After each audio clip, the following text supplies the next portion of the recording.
নমস্কাৰ সকলোকে স্বাগতম জনাইছোঁ চেনেলটোৰ নতুন ভিডিঅ' এটালৈ। আজিৰ এই ভিডিঅ'টিত আমি সাধাৰণ জ্ঞানৰ 25টা MCQ ডিছকাছ কৰিম। এই ভিডিঅ'টো পাৰ্ট 5 হয়।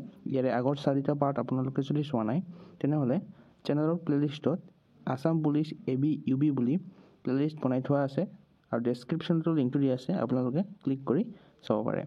গতিকে আজিৰ ভিডিঅ'টো আমি আৰম্ভ কৰোঁ। প্ৰথম প্ৰশ্নটো হৈছে Where is the Sabarmati Ashram located? Sabarmati আশ্ৰমখন ক'ত অৱস্থিত? 2022 চনত আহিছে এই প্ৰশ্নটো। অপশ্যনকেইটাৰ ভিতৰত শুদ্ধ উত্তৰটো হ'ব অপশ্যন বি আহমেদাবাদ, অৰ্থাৎ এই সাবৰমতী আশ্ৰমখন আহমেদাবাদত অৱস্থিত। সাবৰমতী আশ্ৰমখন গুজৰাটৰ আহমেদাবাদত অৱস্থিত আৰু এই সাবৰমতী আশ্ৰমখন মহাত্মা গান্ধীয়ে প্ৰতিষ্ঠা কৰিছিল 1917 চনৰ 17 জুনত। আৰু এই আশ্ৰমখন কোনখন নদীৰ পাৰত আছে বুলি যদি সোধে তেনেহ'লে শুদ্ধ উত্তৰটো হ'ব সাবৰমতী নদীৰ পাৰত অৱস্থিত আৰু এই আশ্ৰমখনক গান্ধী আশ্ৰম বুলিও কোৱা হয়। সাবৰমতী আশ্ৰমখনৰ আন এটা নাম হৈছে গান্ধী আশ্ৰম। কুৱেশ্যন নম্বৰ 2, এইটো 2 হ'ব। হু was the first king of Ahom kingdom? এইটো অসমৰ নহ'ব, এইটো আহোম সাম্ৰাজ্যৰ প্ৰথম ৰজা কোন আছিল হ'ব। শুদ্ধ উত্তৰটো হ'ব অপশ্যন বি চুকাফা, অৰ্থাৎ আহোম সাম্ৰাজ্যৰ প্ৰথম ৰজাজনৰ নাম আছিল চুকাফা। আৰু এই চুকাফাই 1228 চনত ব্ৰহ্মপুত্ৰ উপত্যকাত আহোম ৰাজ্যখন প্ৰতিষ্ঠা কৰিছিল। তেওঁ মং মাৰ অৰ্থাৎ বৰ্তমানৰ ইউনান চীনৰ পৰা পাটকাই পৰ্বতমালা পাৰ হৈ এই অসমত প্ৰৱেশ কৰিছিল। Question number 3, in which year was the first Assamese film Joymoti release? অৰ্থাৎ এই প্ৰথম অসমীয়া ছবি জয়মতীখন কোন বছৰত মুক্তি পাইছিল? এই প্ৰশ্নটো 2017 চনত আহি গৈছে। অপশ্যনকেইটাৰ ভিতৰত শুদ্ধ উত্তৰটো হ'ব অপশ্যন চি 1935, অৰ্থাৎ 1935 চনত প্ৰথম অসমীয়া ছবি জয়মতীখন মুক্তি পাইছিল। প্ৰথম অসমীয়া ছবি জয়মতীখন 1935 চনত মুক্তি পাইছিল আৰু এই ছবিখন জ্যোতিপ্ৰসাদ আগৰৱালাই পৰিচালনা কৰিছিল, অৰ্থাৎ জয়মতী চিনেমাখনৰ পৰিচালকজনৰ নাম আছিল জ্যোতিপ্ৰসাদ আগৰৱালা আৰু এই ছবিখন তেজপুৰৰ ভোলাগুৰি চাহ বাগিচাত শ্বুটিং কৰা হৈছিল। Question number 4, the first Assamese children's magazine was? প্ৰথম অসমীয়া শিশু আলোচনীখন কোনখন আছিল? মৌচাক, জোনবিৰি, ল'ৰা বন্ধু নে সপোন? শুদ্ধ উত্তৰটো হ'ব অপশ্যন চি ল'ৰা বন্ধু, অৰ্থাৎ প্ৰথম অসমীয়া শিশু আলোচনীখনৰ নাম হৈছে ল'ৰা বন্ধু। 1888 চনত প্ৰথম অসমীয়া শিশু আলোচনী ল'ৰা বন্ধুখন প্ৰকাশিত হৈছিল আৰু এই ল'ৰা বন্ধু আলোচনীখন কৰুণাভিৰাম বৰুৱাই প্ৰকাশ কৰিছিল। Question number 5, which was the first Assamese drama? অৰ্থাৎ প্ৰথম অসমীয়া নাটকখনৰ নাম কি আছিল?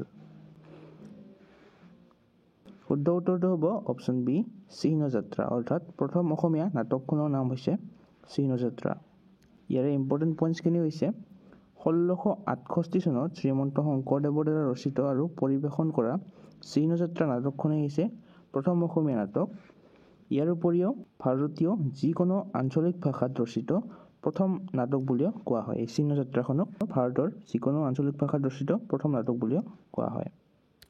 Question number 6, in which year was the Indian national Congress formed?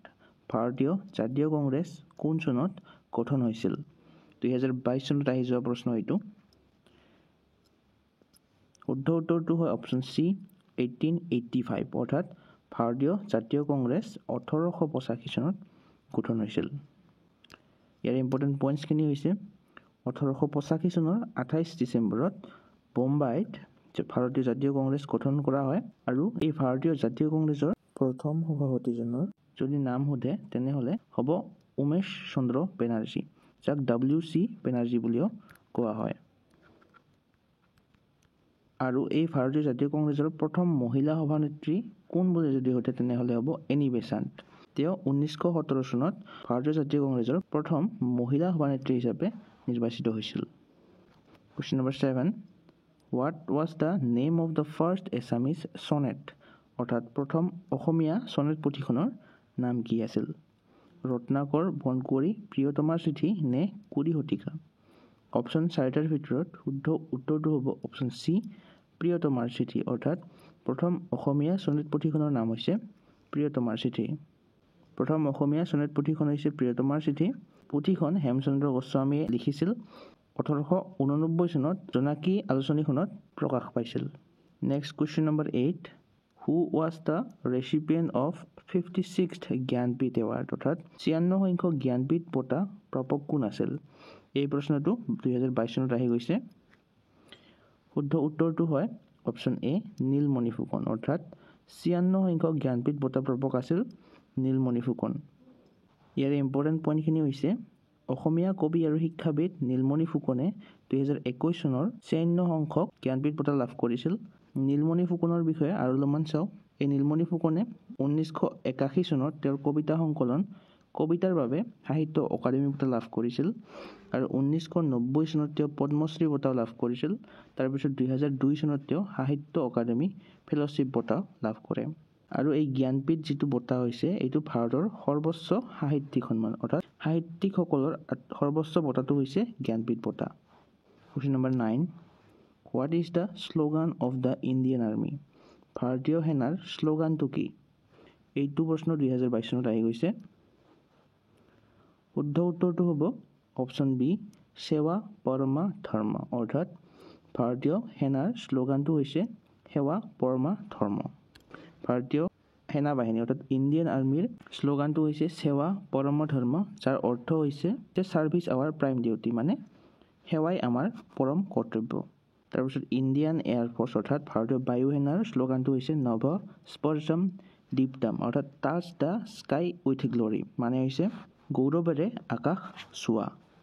তাৰপিছত ইণ্ডিয়ান নেভি ভাৰতীয় নৌসেনাৰ শ্লোগানটো হৈছে চাম নৌ বৰুণা। ইয়াৰ মিনিংটো হৈছে may the lord of the ocean be auspicious unto us মানে সাগৰৰ ভগৱানে আমাক মংগল কৰক। এই তিনিটা আপোনালোকে মনত ৰাখিব।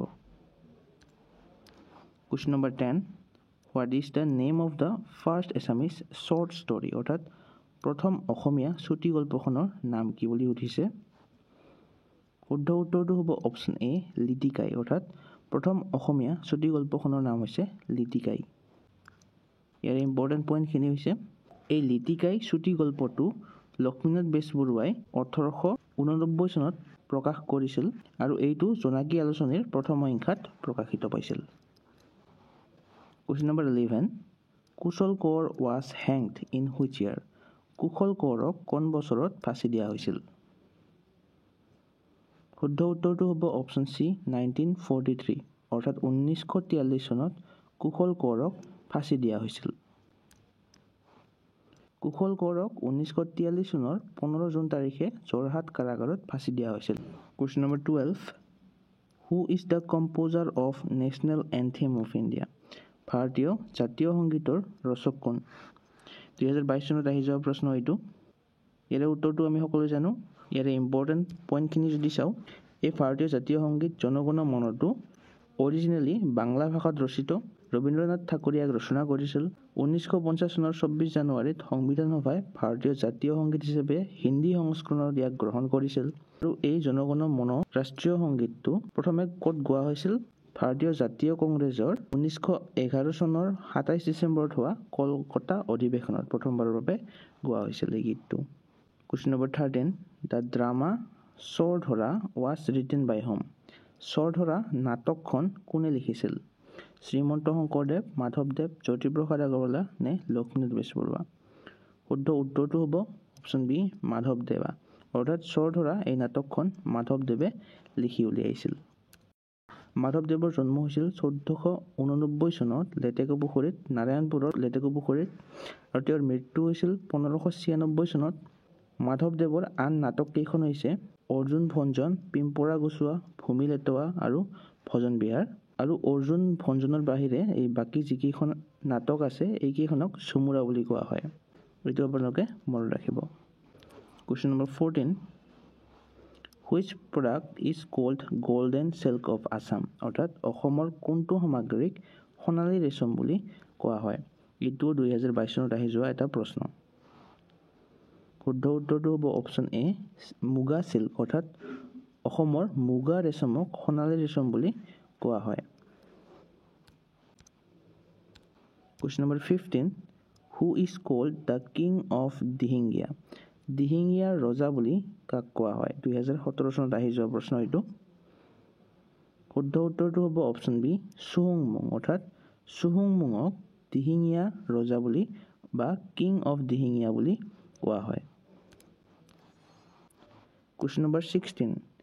In which year did Mughals attack Assam for the first time? কোন বছৰত মোগলে প্ৰথমবাৰৰ বাবে অসম আক্ৰমণ কৰিছিল?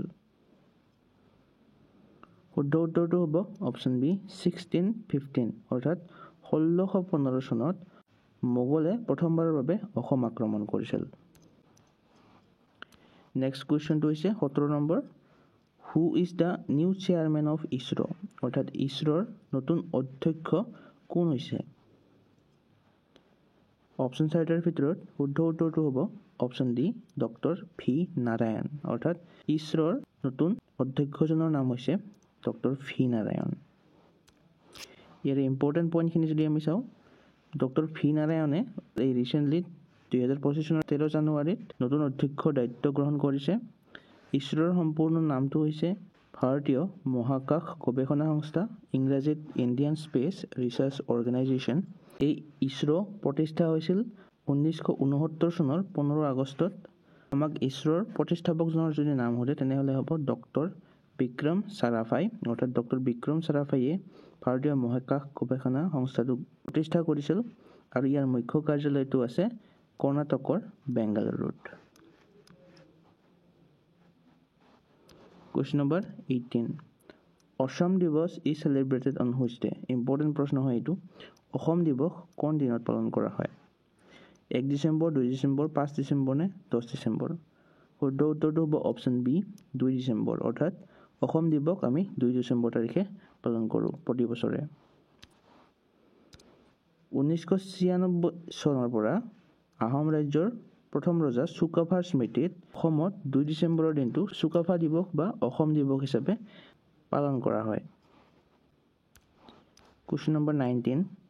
Which two places are connected by Kalia Bhomora bridge? 2022 চনত আহি গৈছে। কলিয়া ভমৰা দলংখনে কোন দুটা ঠাইক সংযোগ কৰে? অপশ্যন চাৰিটাৰ ভিতৰত শুদ্ধ উত্তৰটো হ'ব option C Kaliabor and Tezpur, অৰ্থাৎ কলিয়া ভমৰা দলংখনে কলিয়াবৰ আৰু তেজপুৰক সংযোগ কৰে। কলিয়াবৰ আৰু তেজপুৰক কলিয়া ভমৰা দলংখনে সংযোগ কৰে। আৰু এই ভূপেন হাজৰিকা সেতু বা ঢলা শদিয়া দলং, এইটোও প্ৰায় সুধি থাকে কোন দুটা ঠাইক সংযোগ কৰে। উত্তৰটো হ'ব অসম আৰু অৰুণাচল প্ৰদেশ। অসমৰ ঢলা আৰু অৰুণাচল প্ৰদেশৰ শদিয়াক এই ভূপেন হাজৰিকা সেতুখনে সংযোগ কৰিছে। Next question 20. When did Mahatma Gandhi come to Assam for the first time? Mahatma Gandhi প্ৰথমবাৰৰ বাবে কেতিয়া অসমলৈ আহিছিল? অপশ্যন চাৰিটাৰ ভিতৰত শুদ্ধ উত্তৰটো হয় অপশ্যন বি 1921, অৰ্থাৎ 1921 চনত মহাত্মা গান্ধীয়ে প্ৰথমবাৰৰ বাবে অসমলৈ আহিছিল। 1921 চনৰ আগষ্ট মাহত মহাত্মা গান্ধী প্ৰথমে অসম ভ্ৰমণ কৰিছিল। আৰু তেওঁ কিয় আহিছিল? অসহযোগ আন্দোলনৰ প্ৰচাৰৰ বাবে অসম প্ৰদেশ কংগ্ৰেছ কমিটিয়ে তেওঁক আমন্ত্ৰণ জনোৱাৰ বাবে তেওঁ 1921 চনত অসমত আহিছিল। Question number 21. Bordoloi trophy is associated with which sport? 2022 চনত আহি যোৱা প্ৰশ্ন হয় এইটো। বৰদলৈ ট্ৰফি কোনটো খেলৰ সৈতে জড়িত? ক্ৰিকেট, ফুটবল, হকী নে বেডমিণ্টন? অপশ্যন চাৰিটাৰ ভিতৰত শুদ্ধ উত্তৰটো হ'ব অপশ্যন বি ফুটবল, অৰ্থাৎ এই বৰদলৈ ট্ৰফি ফুটবলৰ সৈতে জড়িত। Question number 22. Who established the Rangpur city? Rangpur চহৰখন কোনে প্ৰতিষ্ঠা কৰিছিল? অপশ্যন চাৰিটাৰ ভিতৰত শুদ্ধ উত্তৰটো হ'ব অপশ্যন এ ৰুদ্ৰসিংহ, অৰ্থাৎ স্বৰ্গদেউ ৰুদ্ৰসিংহই এই ৰংপুৰ চহৰখন প্ৰতিষ্ঠা কৰিছিল। ইয়াৰ ইম্পৰ্টেণ্ট পইণ্টছখিনি যদি চাওঁ, স্বৰ্গদেউ ৰুদ্ৰসিংহই 1707 চনত ৰংপুৰ চহৰখন প্ৰতিষ্ঠা কৰিছিল। আৰু এই ৰংপুৰ চহৰখন হয় আহোম ৰাজ্যৰ চতুৰ্থ ৰাজধানী, এইটো মনত ৰাখিব। Question number 23.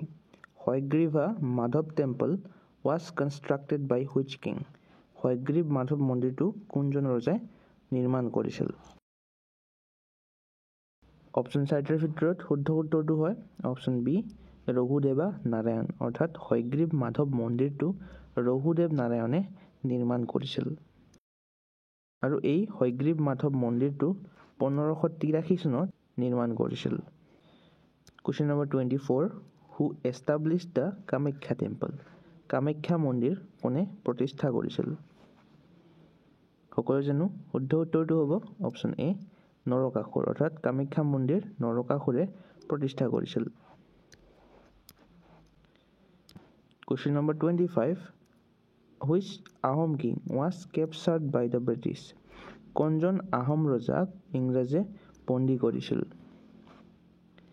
শুদ্ধ উত্তৰটো হ'ব অপশ্যন বি পুৰন্দৰ সিংহ পুৰন্দৰ সিংহক ইংৰাজে বন্দী কৰিছিল।